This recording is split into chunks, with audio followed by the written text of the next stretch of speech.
Hi, welcome back to my channel, and if you read the title above, I'm going to be discussing about Prince's 8th album, Parade. Now, in this video, I'm not going to be reviewing any, like I normally do. Well, in a way I kind of am, but I'll be more or less discussing like my first impressions of the songs, and also be discussing some of the B-sides that came out during that era. To be honest, I've kind of in a way had to play back this album in a way, because at first I didn't originally like it, because it used to make me feel some type of way. I used to feel quite sad because it was the last album with Prince and the Revolution together officially released. But the reason why I've gone back to it is because on the 31st of March will be the 30th anniversary, and basically is also the soundtrack of one of my favourite Prince moving images, which is Under the Cherry Moon. And definitely with this era of Prince, in a way, style-wise, it was my favourite, because the black and white, the minimal costume, well, not even production, it was just how things were set, basically props, how things were done, especially the entire thing with introducing the culture of France to young America at the time, with using his stardom and basically trying to explore the world, and especially with his way of creating music.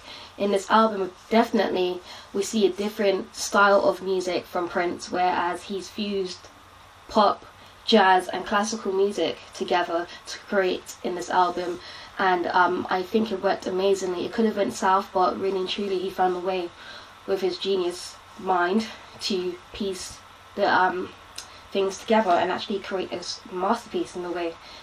Now, I've written some stuff down, and basically, like I mentioned, the whole style of certain things, the album cover and the whole entire film of of Under the Cherry Moon is black and white. Now, with black and white films, I kind of get bored, but with this film, in a way, there's going to be some spoilers in this video as well, because I'm going to spoil some scenes, especially with the soundtrack or the track from the album. Like, tracks on the album will basically remind me of certain scenes from the film. The majority of the tracks in the album were featured in the film as well.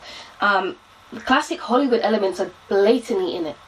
Classic Hollywood film noir. I've also written a piece about this in one of my assignments for American cinema last year, in my first year of uni, because that's one of the elements of part of classic Hollywood, and because of the fact that Prince did Purple Rain and it was an all in colour, like rock concert film, and then he went off to do his own thing, to do the first time he's ever directed, and yeah, it didn't get a lot of praise. Critics didn't like it, they expected something more from him because of Purple Rain did so well. It's just the fact that he's experimenting. He was young at the time. When you're young and you're inspired to do things creatively, you don't really care what people have to say. You just go out your way and do it. Knowing that you've done it, I applaud him and the Revolution to actually go out their way and actually basically trial and error in a way, but it worked, because even pop culture today, people still cover songs or still try and recreate certain things or use certain punchlines from that film as well.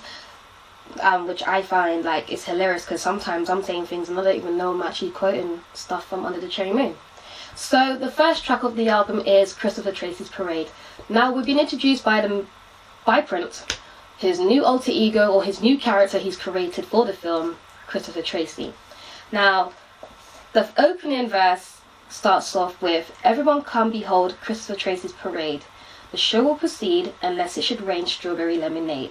Now, in a way, when I listened to that lyric, when I first heard it, I was thinking of Alice in Wonderland. In a way, even though Alice in Wonderland is not in an actual parade, I'm just thinking this is Prince's way of saying Christopher Tracy's Alice and this is his parade and this is his world.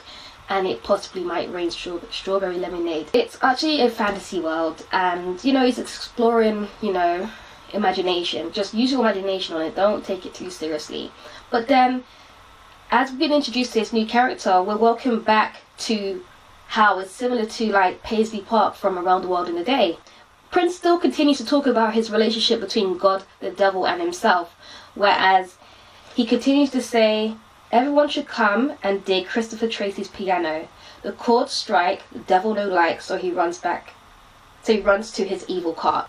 It's obviously some elements. Obviously, we ended off with Around the World in a Day with Temptation. Well, obviously, he used that song as well during the Purple Rain tour, where he had the segment with God and Prince having a conversation. And it was more like a conversation to a debate, to a conversation to a demand. And then now in the beginning of this album, we're back to that sort of same theme of that conversation. But yet, with Christopher Tracy, it's not like he's divine, but he's human, but he's obviously has his struggles. And it's back to that temptation, whereas Prince is talking about how the devil's around him all the time, but he's trying his way to ignore him, and he just continues playing his music and to keep him happy and keep him away and content from the evil what's around him, basically, in a way. The second track of the album is New Position. I love this song. Okay, the reason why I love this song is the fact that, okay, Prince introduced us to Around the World in a Day. Like, listen to different sounds around the world in a day. With this track, we blatantly hear the tropical sounds of the Caribbean with the steel pan. I just love it so much because, especially with the scene we have in Under the Cherry Moon, Tricky is basically doing Follow the Leader at Mary Sharon's birthday party. It's simple and minimal in a way, again, for me. Whereas apparently this track was also, it's also an old track as well. It came out, well, not came out, it was apparently created in 1982. The lyrics as well, it makes me think about, it's not about just trying something new, it's about something specific, especially like, for example, a relationship. Where a relationship is not going the right way and they want to try to do something different in it. So the lyrics continues to say, got to try a new position, something that'll make it alright. New position, yeah, let's go fishing in the river of life. Prince's world and he's trying something new. Clearly he has. He's moved down to the south of France, or camped out, to do a production, create a new album, change his style, everything. Everything's completely brand new. Everything's different. And this song basically kind of reflects that also to me. Not much of a relationship, but and further on into the song, some lyrics do kind of like make you think he's a relationship he's talking about, but some things could talk about he's taking a new direction on certain things, and that's what I get from the song. But I really like it because it's so playful and it just makes me want to be mischievous sometimes and just keep it moving. So the third song of the album is basically like the ending of New Position, but it's the beginning of another track. It's called I Wonder You. Now I Wonder You is a very short song on the album. I kind of call it interlude number 1 because it's only 1 minute and 40 seconds long. I feel like it's playtime between voice and percussion, because again, minimal track on the album compared to what we had with Christopher Tracy's Parade with so many instruments playing at the same time. Realize that Prince is playing around with us, and basically the arrangements with Claire Fisher makes me feel like I'm wandering off into someone's mind. I feel like I'm going in deeper into this mystical fantasy world that Prince is taking us into, Christopher Tracy's world. Also, this track has been sampled by D'Angelo on his song Africa. I think it's only the drum bit, but obviously he's dubbed it in a way so you won't really kind of trace it back to Prince, but it's in it. I can tell that it's from I Wonder You.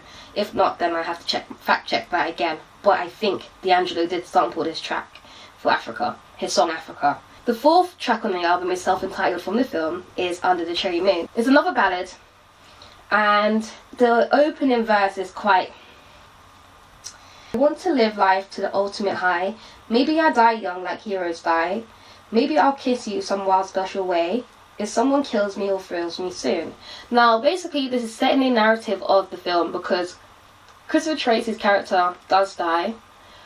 And it's kind of a tragedy in a way, similar to Romeo and Juliet, not really like with the whole feud of the family, but the fact that his love interest, Mary Sharon, his father doesn't like him, and he gets him killed at the end of the film. And it's the fact that he dies so young as well. He had his whole life ahead of him. He could have gone back to Miami, which is his mission to do that, and everything like that. And the fact that the first verse is basically summarize the entire film. Obviously, the theme of love, life and death circles around this song. Now, after all that doom and gloom we had with Under the Cherry Moon, the track, we're influenced, especially a lot, highly influenced by French culture, where we're introduced to the full band.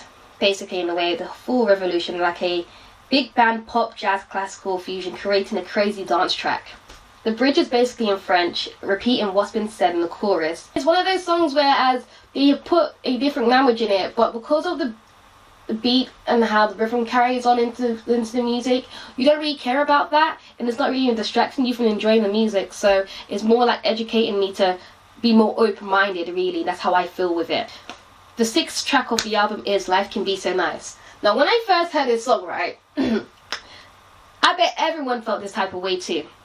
It's like a lot of sounds slamming into your ears, and it's like, hold on, stay down. Let me just turn the volume down just a little bit so I can hear what's being said and I can hear what's going on, because there's too much going on. And it's exciting because it's like the thrill of like how life is basically like, it's kind of reflecting how life is going for Christopher Tracy, how life is going for Prince. Life is so nice. Life can be so nice. But it's like saying, he's questioning, why is life so nice in a way? It's like a question to me, life can be so nice. Or is it saying, your life can be so nice? It's like, it's kind of to me, it's like asking me a question where it's telling me at the same time, your life can be so nice, or life can be so nice. And basically, I love that canon as well between Wendy and Lisa and Prince, the magic trio, I call them. Because it's like, they make things work. Like, they were saying the same thing, but it's like, one is saying one thing and then the other saying another thing, and sometimes when I'm looking at the lyrics I'm like, did they really say that? And I have to play it back 5 times, like I can't get it, but it works and it harmonizes as well. It's just like, it must have been really hard to record, or maybe they did it so maybe it's easy for them to do it, but I really find it quite interesting to know how they could, 2 women could be singing one verse and then Prince is singing another in the background, and next minute they switch it up and Prince is being the main person, and then there's Wendy and Lisa at the bottom, not the bottom but right after him, but more faded out, but you can hear them still. But really and truly, I always think of the scene where Christopher Tracy and Mary goes on a date at a racetrack, and Christopher Tracy's there vibes in to his radio in the car, his car radio, before Mary comes and he's just like going crazy with this track. So just seeing Prince in that scene basically being so infused by that track makes me want to feel like, you know, it's more of a fun track, let's enjoy it, let me enjoy it a bit more than worrying about all the crazy sounds going on at the same time, really. So the 7th track of the album to me is interlude number 2, and that's Venus de Milo. Did I say that right? This track is 1 minute and 54 seconds, so you kind of see why I say it's an interlude, because I wish you, to be honest, in a way, I kind of wish it was much more longer. I don't know, I don't mind romantic music, but when it comes to classical music to me should be more like 7 minutes long in a way, because it's like different segments of it that can branch off to be a great track. Now, this is Prince's style of classical music. You can hear the strings, the woodwind, the French horns, I think, percussion by Ben Fisher. So Claire Fisher's son's involved now in the whole entire production, which is quite interesting. And we have Sheila E on the drums. Sheila E's in it as well. That's pretty, I like how Prince goes and finds out the best percussionist ever out there to basically join him and force us to basically collaborate and make a great piece of music. This also in a way showcases Prince's talent in writing orchestral music and actually and having it arranged by a conductor or composer, I say conductor and composer, arranged by Claire Fisher. So the 8th track of the album is one of my favourite tracks of the album in a way. It always reminds me of summer 2014, and it's Mountains. Now, Mountains, right, I got a funny story about Mountains. When I first heard Mountains, or a snippet of it, I went ahead and downloaded it, but I only knew, when I read it on Wikipedia, it said to me it was going to be 3 minutes and 58 seconds long or something like that. But one time I was listening to it and I was thinking, oh, this is longer than 3 minutes. I realized I downloaded the 9-minute one by accident, and I was like, nah. I was like, this is a bit long, but I like it. It's basically, to me, Wendy and Lisa's magic, stardust all over it, with Prince basically adding his spunk to it. And we also have Mika Weaver in it as well. We have a full house now with this track. We have Lisa, Wendy, Susanna, Bobby Z, Mark Brown, Dr. Fink, then we have Eric Leeds, we have Atlanta Bliss. Like, what a party! What a party! That session, just to make that one track, must have been amazing. I bet there's even a 20-minute version of it, and yet heck, there could have been a soundtrack, it could have been an hour, because this song could just stretch. But to me, in a way, when I listen to this song, I feel sad at the same time, because it's the last official kind of music video that the Revolution filmed with Prince. To me, it feels like a massive farewell. And whenever I look at the video, especially the one in color, I just like, I could see, I basically see the change, the growth there from Purple Rain to where they are in that music video. It's like a lot has happened in the space of 2 years. I think they could have created some serious music right after Parade, because the growth they had, like, you could just tell, you just look at that video, it's like, you know what, just adding more members into it after Prince obviously, to me, it makes me feel sad, because I'm like, this song is beautiful. Why can't he continue? Why can't he proceed? I classify them as professionals. They are now officially professionals, because this track has a full orchestra in it. No one will be able to master that and have a pop rock band in it as well. And the opening verse, again, I love when Prince does storytelling.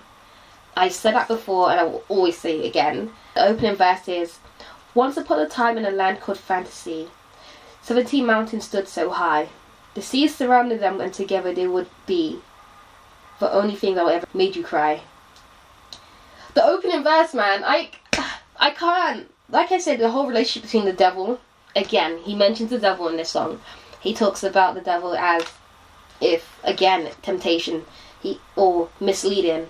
And whenever I've said this before to some people, when I talk about Parade, especially mountains, I always say, when I think about mountains or I hear mountains, I always think of the biblical story of the Transfiguration. If everyone goes on to say in the song, you said the devil told you another mountain would appear every time somebody broke your heart. He said the sea would one day overflow with all your tears, and the love will always leave you lonely.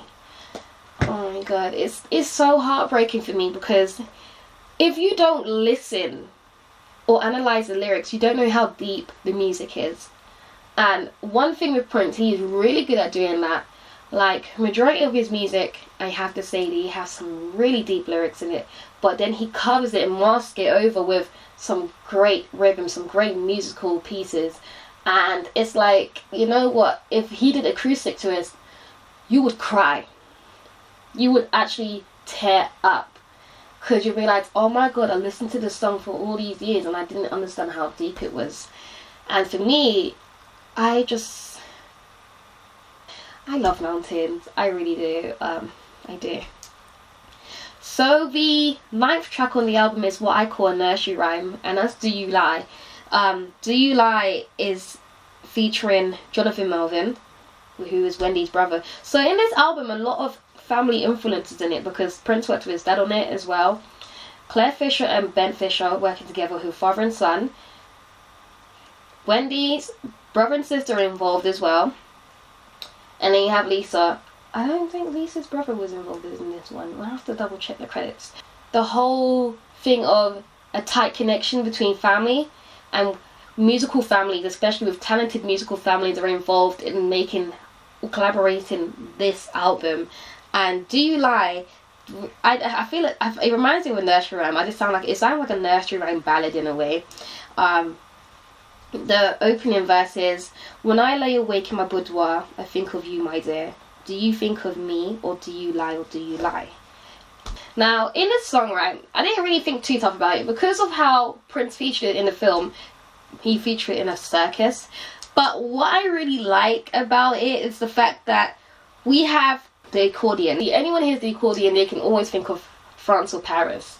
Like, you know what, think about it properly. I'm realizing that the agony of the whole relationship, where he's talking about from new position, he's now thinking about the fact that when he wakes up and he needs his love interest to support him, she's not around, or they're not there. And it's kind of like, a lot of people can relate to that. And the whole fact that he mentioned in mountains, when someone breaks your heart, your tears will flow and basically crush mountains and make them overflow.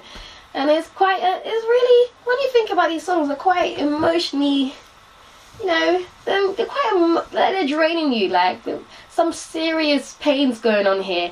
But he basically, like I said, he masked it with music. I don't know what he's going through at the time, but it seems like it's pretty deep, because Do You Like Mountains, new position. Like, but I think it's a playful track. So the 10th song of the album was basically kind of put Prince back on top. Not only would everyone recognize Prince for Purple Rain, they recognize him for Kiss. Kiss has 2 different versions, and the normal single is 3 minutes and probably let's call it maybe 4 minutes long, and then we have the extended version, which has been, well, both of them have been featured in the film. I love it. I love the verse. Women, not girls, rule my world. I said they rule my world. At your age, mama, not your shoe size. Like I said, it's noticeable. It's basically one of the most like highly recognized 80s track of that decade.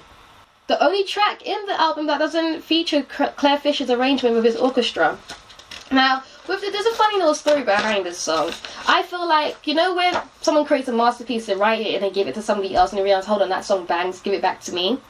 That's what Prince did with this song. So, Mark Brown formed a band called the Maserati and was given Kiss.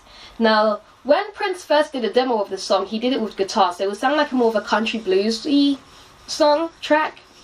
And he gave his demo to Maserati and they made it more funkier, I should say, with some backing vocals. And then when Prince heard it again, he's like, nah, maybe take that back and I'll do something with it. So he added his own guitars and his own vocals, and then basically Kiss was created. He kept Maserati's vocals on it. Prince is a songwriter, and he doesn't just write songs for himself and create music for himself, he works with other artists as well. Another example of him making a song, giving it to someone else, hearing it again and said, let me take it back and then release this. Also in the extended version, we are introduced by guest appearance Jill Jones. She has like a mini funny dialogue with a character named Sal, played by Prince. And I love this. I love the extended version, because I posted it up on Facebook the other day because I was listening to it, and I said 3 minutes and 46 seconds into this track, that's where the action begins. Because literally I felt like I want to grab a tambourine and a drumstick and just going crazy. The male character tells Jill, fix your dress straight. I'm turning off the TV. We see a funny side of Prince. So actually in this entire era of Parade, the Parade era, we see a different side of Prince. He's much more open, and not open, but still he has humor. Humor is involved, and it makes me laugh, and I like when people make me laugh, and I like it. It's interesting, it's funny. So the 11th track of the album is, I had to take my time to say this, Another Lover Hole in Your Head. So the opening verse is, I gave my love, I gave my life, I gave my body and mind. Prince is saying in the song is that, why are you basically looking around for someone else when I'm right here, I'm all you need? Apparently there was an unreleased version of this featuring the orchestra players, but never basically made it on the album. It's such an amazing pop track. I think it should have got more recognition like Kiss did, because even though it did come out as a single, I like the extended version. I like the musical the creativity he puts into extending and stretching the track, because most artists, well, some artists can't even play instruments, but because Prince can, he can make it possible, and that's one thing I love about it. What also made me really like enthusiastic about it even more is when I watched the Birthday Parade concert promo video, seeing the crowd reaction in that video made me appreciate the song even more. So the 12th track, and it's the final track of the album, is Sometimes It Snows in April.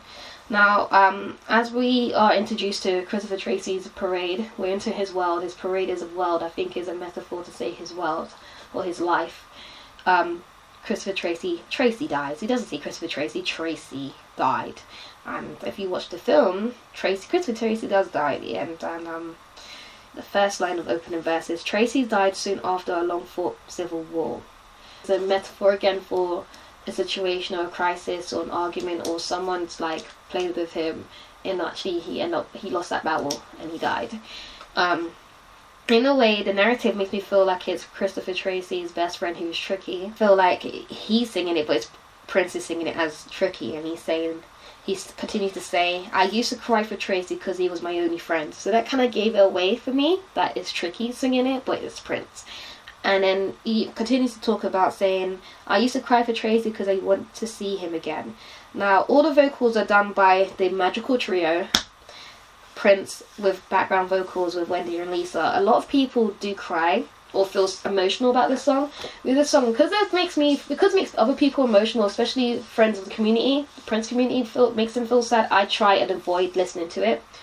But last year at Coco's, when Prince performed this, I didn't feel sad at all. I was just mesmerized with the fact that 30 or 29 years later at the time when he performed this, he sounds the same way how he actually sounds on the track, but even better.